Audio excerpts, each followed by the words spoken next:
Hello guys, दर्शक नमस्ते। म तपाईहरु सुरज फेरि आए है परदेशी कथा अथवा जीवन लिएर। हेर्नुस् है, अस्ति भर्खरै एकजना मान्छे काम गर्दा गर्दै मर्यो। मरेपछि के भयो कि कम्पनीले त्यसलाई क्षतिपूर्ति दियो।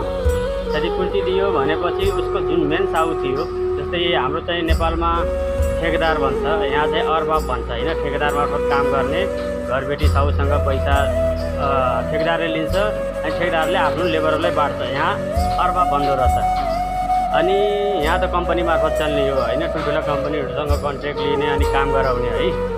त्यसमा अनि मृत्यु मान्छेलाई के गर्यो त्यसले, कम्पनीले त क्षतिपूर्ति दियो हैन। हाम्रो चाहिँ अर्बाब भन्यो न, ठेकेदारले चाहिँ कम्पनीसँग लडेर पनि क्षतिपूर्ति लियो हैन। त्यसो पनि दिन्छ, लड्नै पर्दैन। ठुल्ठुला कम्पनीहरूले त दिन्छ हैन।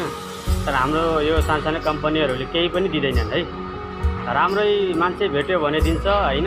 राम्रो मान्छे भेटेन भने भन्नाले राम्रो कम्पनी राम्रो साउ पर्यो भने दिन्छ, हैन भने चाहिँ दिँदैन। अनि त्यसले पैसा के गर्यो, 20,000 दिराम कम्पनीले क्षतिपूर्ति दियो। त्यो 20,000 दिराम भन्दा 20,000 दिरामबाट 5,000 दिराम त्यो घरबेटी, उसको भन्नाले मृत्युको घरबेटीले अथवा परिवारले चाहिँ 5,000 मात्र, यताको 5,000 कति भयो, नेपालको बढी भयो होला, त 1-1.5 लाख रुपियाँ भयो होला हैन। त्योभन्दा बढी त छैन होला, पायो।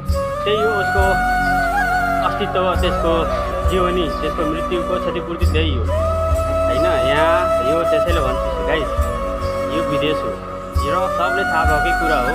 विदेशमा दुःख हुन्छ, हामी दुःख गर्न आएको हुन्छ, कहीँ सानो कहीँ ठुलो दुःख हुन्छ हैन। कोही कसैको राम्रो हुन्छ, कोही कसैको नराम्रो हुन्छ हैन। तर चाहिँ दुःख चाहिँ आफ्नो काम र आफ्नो आवश्यकता अनुसार र कम्पनी अनुसार चाहिँ दुःख त हुन्छ। दुःखसँग लड्न जान्नुपर्छ हैन, काम गर्न जान्नुपर्छ हैन। तर दुःखसँग कसरी बच्ने हो त्यो पनि उपाय हामीले नै गर्नुपर्छ हैन। साहुहरूले यहाँ ज्वरो आउँदा, बिरामी हुँदा अथवा हात काट्दा, खुट्टा भाँच्दा पनि रुममा बस भनेर भन्दैन। मरे पनि हामीले बहुत गऱ्यो भने त्यसले बक्समा हालेर नेपाल पठाइदिन्छ। नेपाल कसरी पठाउँछ, यदि परिवारको कुनै फ्यामिलीको भनौँ न, परिवार कुनै पनि सदस्यको एउटा यदि नम्बर उसँग साउसँग छ, यदि हामीले रजिस्ट्रेसन अथवा दर्ज गरेका छ भने उसको कम्पनीको फाइलहरू हुन्छ, अनेक कागजपत्रहरू हुन्छ, डकुमेन्टहरू हुन्छ, हाम्रो चाहिँ उनीहरूले राखेको हुन्छ कम्पनीहरूले। यदि हामीले फ्यामिलीको परिवारको कुनै सदस्यको नम्बर दिएछ भने त्यो नम्बरमा यदि लाग्दो रहेछ भने कम्पनीले कल गरेर बक्समा हालेर हामीले पठाइदिन्छ।